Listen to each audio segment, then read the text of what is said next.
Alhamdulillahil wahidil qahhar Al-azizil ghaffar Mukawwiril layli 'alal nahar Tadhkiratan li ulil qulubi wal absar.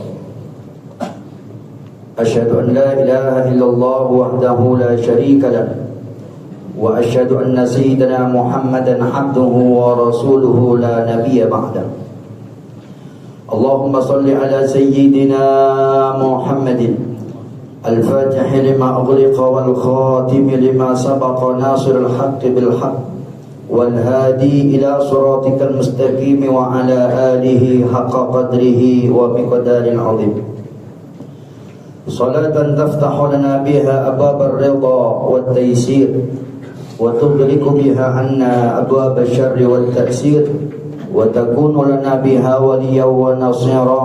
Anta waliyuna wa maulana fa ni'mal maula wa ni'man nasir, amma ba'd. Fa ya ibadallah, usikum wa nafsi wa iyaya bitaqwallah wa ta'atihi la'allakum tuflihun. Qala ta'ala fi kitabihil karim wa huwa asdaqul qailin. A'udzu billahi as-sami'il 'alim minasy syaithanir rajim. Bismillahirrahmanirrahim. Ya ayyuhalladzina amanu taqullaha haqqa tuqatih wa la tamutunna illa wa antum muslimun. Shadaqallahu maulana azim.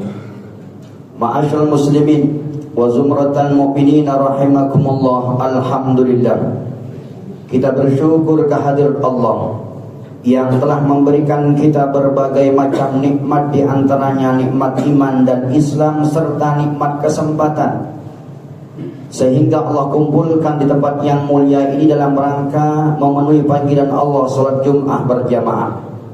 Seiring dengan doa, mudah-mudahan seluruh ibadah aktivitas yang kita kerjakan mudah-mudahan dapat dikabul, diterima Allah Subhanahu wa taala. Amin ya rabbal alamin. Salatuhu wa salamuhu, mudah-mudahan senantiasa tercurah limpahkan kariban baginda Nabi kita, Nabi besar Muhammad sallallahu alaihi wasallam beserta keluarga, sahabat dan para pengikutnya yang setia dengan sunnah-sunnahnya. Hadirin, mari kita tingkatkan kualitas keimanan serta ketakwaan kita kepada Allah Subhanahu wa taala, yakni bimtithali awamirihi wa jtinabin nawahihi, menjalankan semua perintah Allah, juga berusaha untuk menjauhi apa yang dilarangnya agar kita menjadi orang-orang yang bertakwa di sisinya. Hadirin, Nabi Isa alaihi salatu wassalam dijuluki dengan sebutan Al-Masih, artinya orang yang suka mengembara. Karena memang dalam sejarah selama beliau hidup 33 tahun di dunia lalu diangkat oleh Allah ke langit, separuh dari hidupnya dia melakukan mengembara dari satu bukit ke bukit berikutnya, dari satu gunung ke gunung berikutnya, terus dilakukan. Suatu ketika Nabi Isa ini mendaki sebuah gunung yang bersalju. Sampai di atas dia kagum dengan keindahan salju yang begitu megah, terheran-heran. Di tengah-tengah keheranannya, Allah bertanya, Ya Isa, aturidu anta ora'a liman a'jaba mislan hada. Wahai Isa, maukah engkau aku tunjukkan yang lebih menakjubkan daripada yang kau saksikan saat ini? Faqala, na'am. Iya ya Allah, aku ingin melihat sesuatu yang lebih takjub daripada ini. Tiba-tiba sebuah batu besar di hadapannya terbelah menjadi dua. Ternyata di dalamnya adalah seorang kakek-kakek yang seluruh tubuhnya terbungkus daripada rambutnya. Ternyata si kakek sedang mengerjakan ibadah sholat. Setelah selesai sholat, Nabi Isa bertanya, A'anta minal jinni awil insi? Apakah kamu ini golongan manusia atau jin? Faqala, Kakek ini menjawab, ana minal insi, saya manusia. Faqala ma fi yadaika, apa yang ada di kedua tanganmu? Di tangan kedua tangannya, di tangan kanannya terdapat sebuah tongkat, dan di tangan kirinya terdapat sebuah tangkai anggur.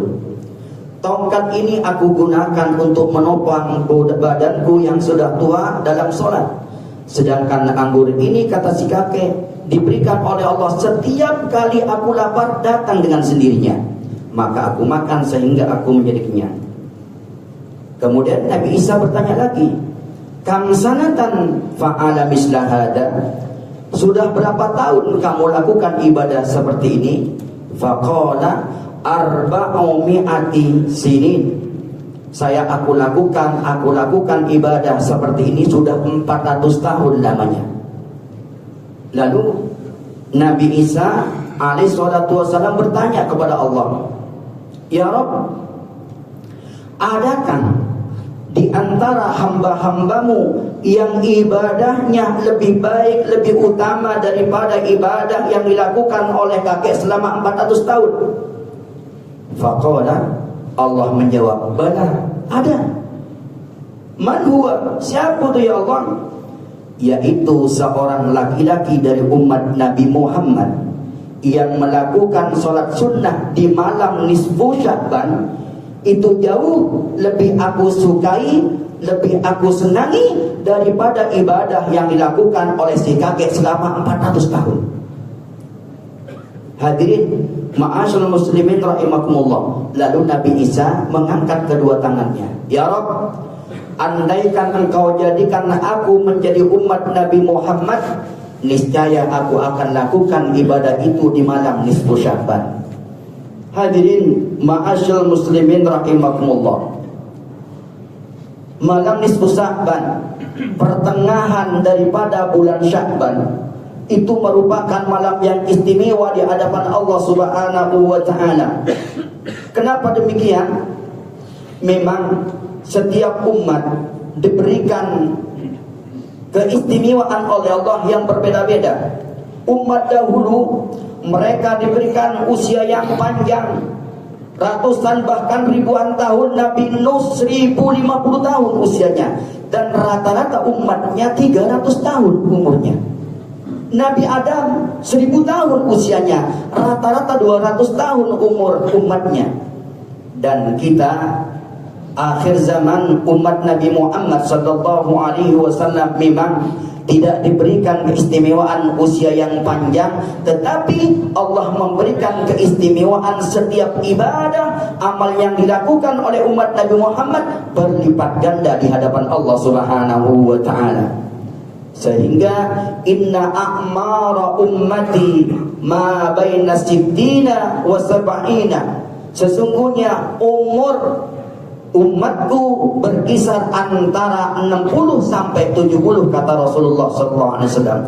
Tapi pahalanya dilipat gandakan oleh Allah Subhanahu wa ta'ala. Contoh, barang siapa yang beribadah di bulan Ramadan, maka pahalanya dilipat gandakan hingga 70 kali lipat.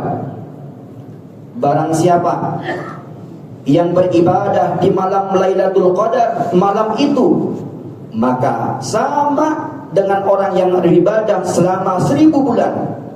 Dan barang siapa yang membaca surah Yasin 1 kali, sama dengan menghatamkan Al-Quran selama sebanyak 10 kali. Dan masih banyak fadilah-fadilah yang lain Allah sebutkan dalam Al-Quran, dzalikal fadlullahi yu'tihi man yasha wallahu dzul fadlil 'adzim. Semua itu Allah berikan keutamaannya kepada orang-orang yang dikehendaki oleh Allah. Wallahu dzul fadlil 'adzim, dan Allah itu adalah zat yang memiliki keagungan. Ma'asyarul muslimin rahimakumullah, malam nisfu Sya'ban merupakan malam di mana Rasulullah pernah bersabda, disampaikan dan bercerita kepada istrinya Sayyidatuna Aisyah radhiyallahu anha, atani Jibril faqala alaihi salatu wassalam, hadhihi lailatun nisfi min Sya'ban, malam ini aku didatangi oleh malaikat Jibril di pertengahan malam nisfu Sya'ban. Apa kata malaikat Jibril? Malam ini Allah turunkan 300 rahmat dan ampunannya kepada seluruh hamba-hambanya.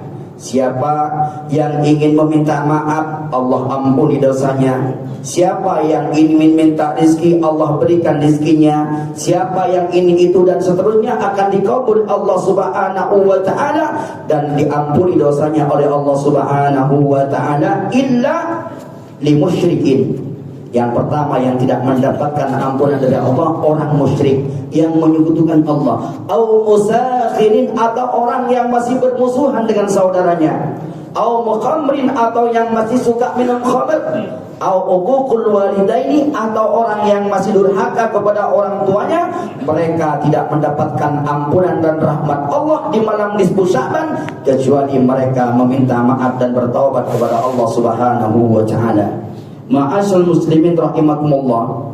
Bahkan dalam satu riwayat, Sayyidina Abdullah bin Umar menyampaikan dalam hadisnya, khamsu layalin la turaddu fihin ad-da'wah. Ada 5 tempat yang seorang hamba itu doanya tidak akan ditolak oleh Allah Subhanahu wa taala. Yang pertama, Lailatul Jum'ah, orang yang berdoa di malam Jumat. Wa lailatun min awwali Muharram, yang kedua yaitu malam 1 daripada bulan Muharram. Wa lailatun nisfi min Sya'ban, yang ketiga malam nisfu Sya'ban, pertengahan nisfu Sya'ban. Wa lailatul Idain, malam Idul Fitri dan malam Idul Adha. Hadirin ma'asyarul muslimin rahimakumullah, masih banyak redaksi hadis tentang keutamaan fadilah yang ada di bulan Sya'ban atau pertengahan nisfu Sya'ban. Mudah-mudahan kita dapat mengisinya dengan sebaik-baiknya. Apa contohnya? Dalam satu riwayat hadis, idza kanat lailatun nisfi min Sya'ban faqumu lailaha wa sumu naharaha. Kata Rasulullah, ketika sudah sampai pada malam nisfu Sya'ban, Rasulullah itu menyibukkan dengan mengerjakan sholat semalam suntuk dan siangnya beliau berpuasa. Bagaimana reaksi daripada sahabat baginda Rasulullah SAW ketika malam nisfu Sya'ban? Banyak di antara sahabat yang mengerjakan sholat sunnah 100 rakaat. Ada di antara mereka yang menyibukkan dengan bersedekah, dan juga ada di antara mereka yang menyibukkan dengan silaturahmi, berzikir dan lain sebagainya. Apa artinya? Apapun yang dilakukan oleh seorang hamba di malam nisfu Sya'ban, mengisinya dengan kebaikan, mudah-mudahan itu menjadi amal kebaikan di hadapan Allah Subhanahu wa taala. Walaupun umat Islam pada umumnya di Indonesia mereka berkumpul di musholla, di masjid, mengerjakan sholat maghrib berjamaah, lalu membaca surah Yasin 3 kali dan berdoa, itu semua kebaikan di hadapan Allah Subhanahu wa taala, selama itu tidak keluar dari ayat Al-Quran dan hadis dan anjuran dari ulama. Mari kita berusaha untuk mengisi malam nisfu Sya'ban dengan kebaikan. Semoga kita diaku menjadi umat Nabi Muhammad SAW. Tahun ini insyaallah nisfu Sya'ban akan jatuh pada hari Senin malam Selasa tanggal 2. Mudah-mudahan Allah berikan kesehatan panjang umur sehingga kita dapat mengisinya dengan sebaik-baiknya. Amin ya rabbal alamin. A'udzu billahi minasyaitonir rajim. Bismillahirrahmanirrahim. Kullu man 'alaiha fan wa yabqa wajhu rabbika dzul jalali wal ikram. Barakallahu li wa lakum fil Qur'anil 'azim wa nafa'ani wa iyyakum bima fihi min ayati wadh-dhikril hakim. Aqulu qawli hadza astaghfirullahal azim li wa lakum wa lisa'il muslimina innahu huwal ghafurur rahim.